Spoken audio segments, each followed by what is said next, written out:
আজকে আমরা দেখমলে এই যে স্কুল ফ্রেন্ডরা সব দেখা করতে এসেছি, দেখতে পাচ্ছেন। হাই করো, হাই এভরিওয়ান, এনে হাই কর। এবারে আমাদের আর আমরা একটু অর্ডার দিয়েছি, দুটো সিসলার অর্ডার দিয়েছি, একটা ফ্রাইড রাইসের সিসলার অর্ডার দিয়েছি আর একটা চাউমিনের। এদের সিসলারের সাথে মাংস থাকে না দেখছি দেখমলে। আমি অন্য জায়গায় যেমন কাবাব ফাবাব থাকে, বাট এখানে থাকছে না। এখানে দেখছি মোমো থাকছে। তো হোয়াট এভার, টেস্ট করে দেখি। আমি এখানে মানে লেক মলে কোনোদিন সিসলার ট্রাই করিনি। আমি অ্যাক্সিসে খেয়েছি, সিটি সেন্টারে খেয়েছি, বিভিন্ন রকম রেস্টুরেন্টে গিয়ে খেয়েছি, বাট আমি এখানকার সিসলারটা ফার্স্ট টাইম ট্রাই করছি। দেখতে খুব একটা ইন্টারেস্টিং লাগছে না, বাট অর্ডার তো দেওয়া হয়ে গেছে।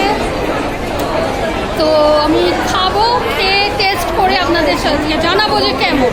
ওকে, কখন খাবো,